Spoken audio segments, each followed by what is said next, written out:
direct intervention, calling you from apathy to advocacy. America, the NAACP to come see about me. America is calling you from the sidelines to the front lines. Don't you hear it? Don't you see it? Don't you feel it?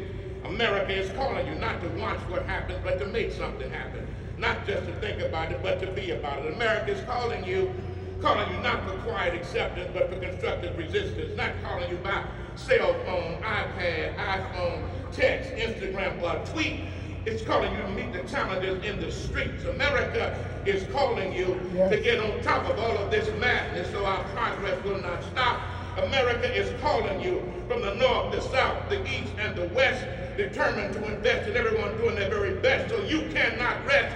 We don't need you to act like you've been called. We need you to come because you got to be called. Yes. America is calling you. Yes, you and you and you and you and you. And me too. America is calling you, calling you. Will anybody answer the call? Good morning, NAACP. Good morning. Good morning. Good morning, Region 1, mighty Region 1.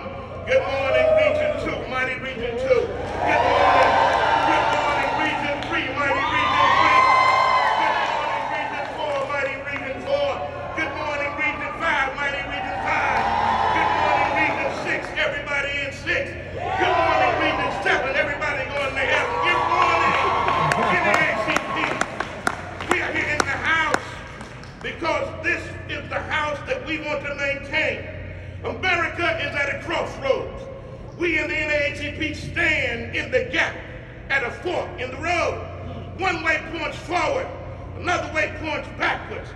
Don't you know, but after 400 years of enslavement, building this nation, never getting paid, 150 years of Jim Crow and Jim Crow Esquire, 100 years of lynching, fighting in every war of the nation, sacrificing blood, sweat, and tears to help preserve the nation, fighting and winning the right to vote, fighting and winning the right to live where we want, work where we want, go to school where we want, elect who we want. We have earned every right that we got right now.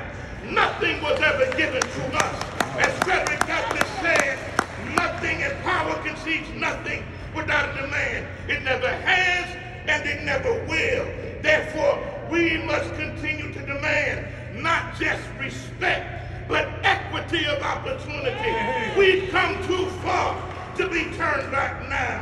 So I don't know about you, but I refuse to go back on the plantation. I'm not going back. We've come too far. Before I'd be a slave, I'd be buried in my grave and go home to my Lord and be free. My Bible teaches us, stand firm. Do not let yourselves be burdened by the yoke of slavery. We are here in Atlantic City, New Jersey. In 1955, the NAACP held its 46th annual national convention here in Atlantic City High School. It was a time when the FBI was in attendance, not to do a workshop, but to make certain folks didn't stop our work.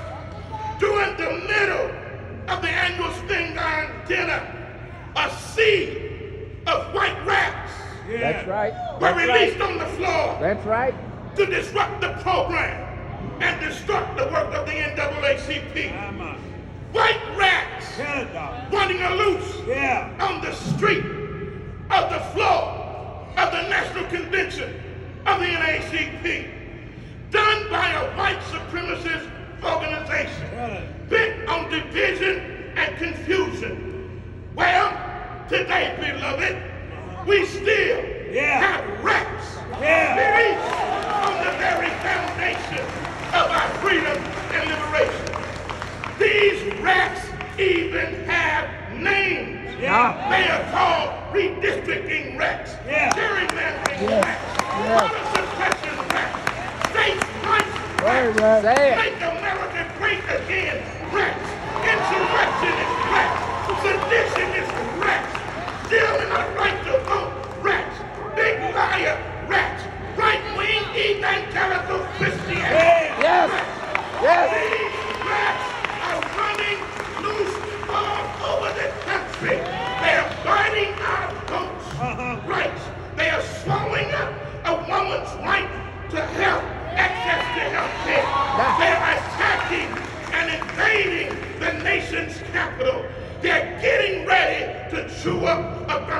distraction. They are attempting to get in the way as we take our souls to the polls and vote.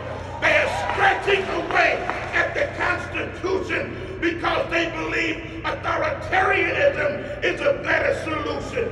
These rats ain't trying to run away with no cheese. These rats are really trying to steal your freedom and put you at ease.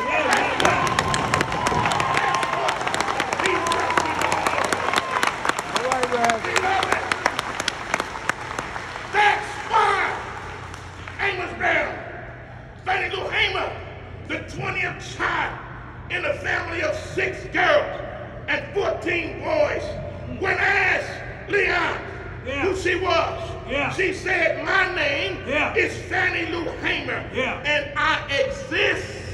Yes. I exist at 626 East Lafayette Street in Ruleville, Mississippi. The reason I say exist is because we've been excluded, Derek, from everything in Mississippi. But the tombs and the graves, that's why for us it's called, instead of the land of the free and the home of the brave, it's called in Mississippi the land of the tree and the home of the grave. Her parents were sharecroppers. Family picked 56 bales of cotton a year. 1 bale of cotton is 495 pounds. She said so many times, for dinner they had greens with no seasoning and flour gravy. Her mama would put flour with a little grease and try to make gravy out of it. Sometimes she cooked a little meal, you better listen, and they would have bread. She said no one could ever say the Negroes are satisfied. We've only been patient. But how much patience can we have? So she reminded the world, the nation in 1964, right here on the boardwalk at the Democratic National Convention, that we didn't come here with just one seat. We didn't come here to take or to be given a seat. We want our whole delegation to be seated. Yes. You see, I'm tired. I'm just sick and tired of being sick and tired. Well, the NAACP is also sick and tired of being sick and tired. We are tired of the delays. We are tired of the same old. We are tired of those who are supposed to be with us, yet they are working against us. This ain't just a national convention. It's a national call to action. We didn't come here just to gamble because America is gambling with our very lives. We came here to continue to build black economic and political power. You see, this is power. We don't want no greens without seasoning. Just like we don't want racist institutions not seasoned by the U.S. Constitution. We want our greens seasoned. As a matter of fact, we not only want greens, we want some sweet potatoes and mac and cheese and chicken and beef and fish with all the chilies. We want some sweet cake, some pie, and some cobbler. Some of us even want steak and lobster. And we want vegan too. As a matter of fact, we want to own the very restaurants where it serves because we earned it. We are tired of all the holes, the political pits that have trapped so many of our people. That's why we fight until we win. That's why we must always be clear that many of our people are in a pit. A man was one day walking along and he fell down into a pit. A self-righteous person came along and said the Lord must want him to be in that pit. A subjective person came along and said he must belong down there in that pit. A pessimist came along and said, I doubt if he will ever get out of his pit. An optimist came along and said, I just hope one day he might get out of his pit. A born-again Christian came along and said, I'm just going to pray that he gets up out of this pit. A psychologist came along and said his parents are the reason he's down in that pit. A fire and brimstone preacher came by and said he must have done wrong. That's why he's down in the pit. But along came the NAACP. Yes, yes.